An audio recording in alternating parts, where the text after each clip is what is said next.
সিকিম যাওয়ার জার্নিটা আমাদের শুরু হয়েছিল বর্ধমান জাংশন থেকে। তো সকাল সকাল আমরা বর্ধমান জাংশনে পৌঁছে গেছি প্রায় 8:30টার মধ্যে। আর আমাদের ট্রেন ছিল 10:30টায়। তো দীর্ঘক্ষণ প্রতীক্ষা করার পর আমরা চেপে গেছি আমাদের হলদিবাড়ি সুপারফাস্ট এক্সপ্রেসে, যেটা আমাদেরকে পৌঁছে দেবে এনজেপি। তো হ্যালো গাইস, তোমরা যারা নতুন আছো আমার চ্যানেলে, অবশ্যই আমার চ্যানেলটাকে সাবস্ক্রাইব করে দেবে। আমার ভিডিও ভালো লাগলে একটা লাইক করে দেবে। আমার ইউটিউব জার্নি হচ্ছে 1 বছরের, খুবই আমার ছোট্ট চ্যানেল এটা। তোমরা যারা দেখছো তাদেরকে অনেক ধন্যবাদ দেখার জন্য শুধুমাত্র। তো দেখো, এটা আমাদের অনেকটা জার্নিটা কমপ্লিট হয়ে গেছে। আস্তে আস্তে এনজেপির দিকে আমরা এগিয়ে যাচ্ছি। দুপুর গড়িয়ে বিকেল হয়ে গেছে, আর কিছুক্ষণের মধ্যে আমরা এনজেপি পৌঁছে যাব। আর বেশ ঠান্ডা ঠান্ডা হাওয়া দিচ্ছিল। দেখো, বলতে বলতে এনজেপি আমরা নেমে গেছি এনজেপিতে। আর আমরা যাচ্ছি আমাদের হোটেলের দিকে। আমরা এনজেপিতেই রাতে স্টে করব। এরপর দেখো, সকালে আমরা রেডি হয়ে গেছি ভোর ভোর।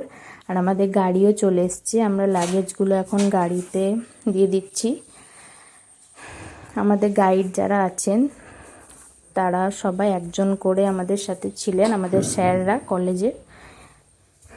তো দেখো, পাহাড়ের অনেকটাই ওপরে আমরা এসে গেছি। আর ভিউটা দেখো, সেই লাগছে। আর পাহাড়ের ফাঁকা ফাঁকা রাস্তা। আমাদের এইদিকে যেমন এত জ্যাম, ওইদিকে অতটা জ্যাম নেই, পুরো ফাঁকা রাস্তা। আর ওয়েদারটাও সেই। দেখো, এটা একটা ব্রিজ ক্রস করছি আমরা। আর নিচে আছে তিস্তা রিভার। এই ফার্স্ট টাইম আমি দেখলাম তিস্তা রিভার। আর পাহাড়েও আমার ফার্স্ট টাইম আসা। দেখো, আমরা চলে এসেছি রিভার ওয়াক করতে। যেহেতু এটা এডুকেশনাল ট্যুর কলেজ থেকে, তাই রিভার ওয়াকটা আমাদের অ্যাড ছিল ট্যুরের মধ্যে। যারা পার্সোনাল আসে তাদের কিন্তু এটা অ্যাড থাকে না। তো এখান থেকে অনেক পাথর আমরা কুড়িয়ে বাড়ি নিয়ে এসেছিলাম। আর জলটা খুবই ঠান্ডা ছিল তিস্তা নদীর, যেহেতু পাহাড় থেকে ডাইরেক্ট নামছে। আর এটা সিকিমের মেন নদী বলতে গেলে। তারপর আমরা আরেকটা ভিজিটিং স্পটে চলে এসেছি, যেটা ছিল ল্যাম্পকড়ি লেক। এটা অনেক পুরনো লেক। এখানে অনেক কিছু দেখার জায়গা ছিল, যেগুলো দেখে আমরা এখন ফিরছি আবার গাড়ির দিকে অন্য ডেস্টিনেশনে যাওয়ার জন্য। আর এখানে অনেক বোগেনভেলিয়া গাছ ছিল নানা রঙের।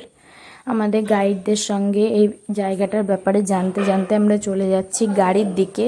আর হাঁটতে হয়েছিল অনেকটা। এরপর আমরা গাড়িতে উঠে যাচ্ছি আরেকটা ডেস্টিনেশনে। আর এটা আজকে আমাদের শেষ ভিজিটিং স্পট ছিল ফার্স্ট দিনে। তো দেখো, মাঝে রাস্তা দু সাইডে, না এক সাইডে ছিল খাদ, আর এই সাইডে বাড়িগুলো ছিল। দেখো, এটা ল্যাম্পকড়ি লেকে আমাদের গ্রুপ ফটো। আর এটা ছিল সেই ভিজিটিং প্লেস, এই ফাউন্টেনটা। এরপর এটা হচ্ছে সেকেন্ড দিনের ব্লগ। আমরা ভোর ভোর উঠেই রেডি হয়ে গিয়েছিলাম ব্রেকফাস্ট করে, এখানে একটু ভিডিও করছিলাম। আর এই দিকটাতে দেখতে পাচ্ছ খাদ, আর পাহাড়ের মধ্যে কত বাড়ি। দেখো, আমরা ফার্স্ট ভিউ পয়েন্টে চলে এসেছি। এই জায়গাটা খুব সুন্দর ছিল দেখতে। আর এখান থেকে ফার্স্ট আমরা বরফের দেখা পেয়েছিলাম। অল্প অল্প বরফ, বেশি বরফ কিন্তু ছিল না, একদম অল্প বরফ যাকে বলে।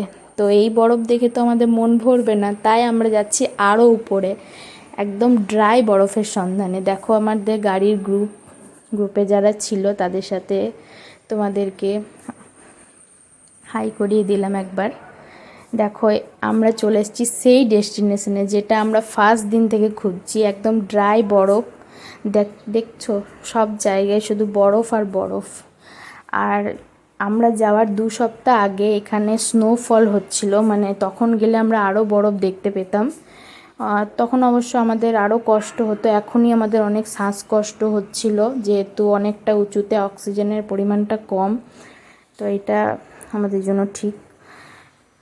দেখছো চারিদিকে কেমন বরফ, পুরো ড্রাই বরফ ছিল। আমরা হাতে নিয়ে দেখছিলাম, অনেক একে অপরের গায়ে অনেক বরফ ছুঁড়েছি। আর এখানেও রোপওয়ের ব্যবস্থা ছিল। রোপওয়েতে আমরা কেউই চাপিনি, যেহেতু এটা আমাদের কলেজের স্যার ম্যামদের সাথে এডুকেশনাল ট্যুর ছিল তাই। আর এখানকার জায়গাটা সম্পর্কে আমরা জেনে নিচ্ছিলাম স্যারদের কাছ থেকে। এখানে অনেকে অসুস্থ হয়ে পড়েছিল বরফের মধ্যে অনেক খেলা করে, আর পরের দিন না মানে পরের ডেস্টিনেশনে তারা নামতে পারেনি। মানে এখানে সিঁড়ির মধ্যে দিয়ে আরও উঁচুতে যাওয়া যাবে বরফ দেখার জন্য। আমরা গিয়েছিলাম। দেখো এখানে আমি মানে আমার বন্ধুরা আর আমি সবাই মিলে ব্লগ বানিয়ে নিচ্ছি, রিলস। এরপরে আমরা চলে গিয়েছিলাম বাবা হরভজন সিংয়ের মন্দিরে। তোমরা অনেকেই জানো নিশ্চয়ই, বাবা হরভজন সিং আমাদের দেশের এমন একজন আর্মি যিনি মৃত্যুর পরেও দেশকে রক্ষা করে যাচ্ছেন প্রতিনিয়ত। সিকিমের মানুষরা তো তাই বিশ্বাস করে এসছে এতদিন ধরে, এখনও বিশ্বাস করছে। তো এইগুলো ছিল ওনার কিছু পোশাক আশাক, জুতো, আর এগুলো ওনার ফটো। তো কেমন লাগছে আমার ভ্লগটা তোমরা অবশ্যই কমেন্টে জানিও, দেখতে থাকো অবশ্যই শেষ অবধি। আর বাবা হরভজন সিংয়ের মন্দিরে প্রসাদ দেওয়া হয় ড্রাই ফ্রুটস, মানে কিশমিশ, কাজু, আমন্ডস এইসবই দেওয়া হয়। তো আমরা 2-3 বার নিয়ে নিয়েছি। এটা ছিল মন্দিরের বাইরেটা, দেখো ভিউটা তোমাদেরকে দেখিয়ে দিচ্ছি। এই জায়গাটা ভীষণ ঠান্ডা ছিল, পুরো একদম ঠান্ডা ঠান্ডা হাওয়া দিচ্ছিল। এখানে আমার খুবই শ্বাসকষ্ট হয়েছিল, অক্সিজেন নিতে হয়েছিল। এটা হচ্ছে আমাদের থার্ড দিনে আমরা বেরিয়ে যাচ্ছি আমাদের মেন ডেস্টিনেশন এডুকেশনাল ট্যুরে, সেটা হচ্ছে ন্যাওড়া ভ্যালি ন্যাশনাল পার্ক।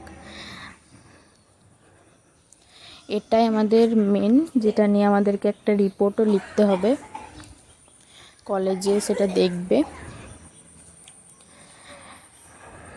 দেখো রোডটা কি সুন্দর। এই দেখো আমরা ন্যাওড়া ভ্যালি ন্যাশনাল পার্কে দিয়ে মধ্যে দিয়ে প্রথমে এরকম গাড়িতে করে যাচ্ছি, চেঞ্জ হয়েছিল আমাদের গাড়িটা দেখো কি সুন্দর না, ওই সিনেমাতে দেখেছি সেরকম জঙ্গলের মধ্যে দিয়ে যে গাড়িগুলো যায়।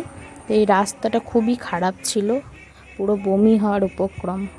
এরপর দেখো আমরা ট্রেকিং করতে শুরু করে দিয়েছি লাঠি হাতে, আর উঠতে খুবই সমস্যা হচ্ছিল সকলের, অনেকে তো ওঠেইনি, নিচেই রয়ে গেছিলো। আমারও খুব অসুবিধা হচ্ছিল, কিন্তু তাও উঠেছি, যে এত দূর এসে এটা দেখবো না, সব দেখলাম, তাই কষ্ট করে উঠতে হয়েছে।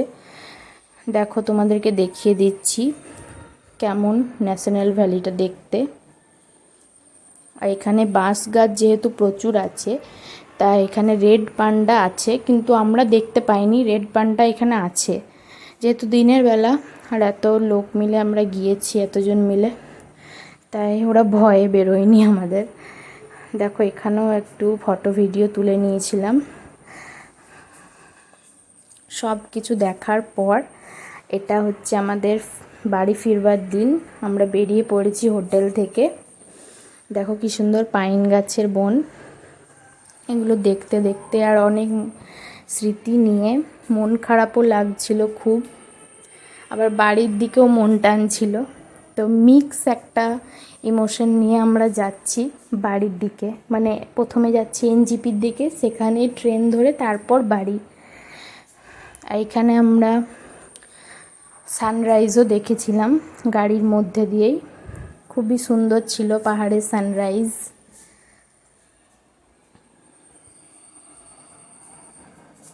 আর জানো তো আমরা সিকিম থেকে ঘুরে আসার পর ওখানে ধস নেমেছিল, জানতে পেরেছি পরে। দেখো এটা এনজিপির কাছাকাছি চলে এসেছি, এগুলো সব টি গার্ডেন, দেখে নাও।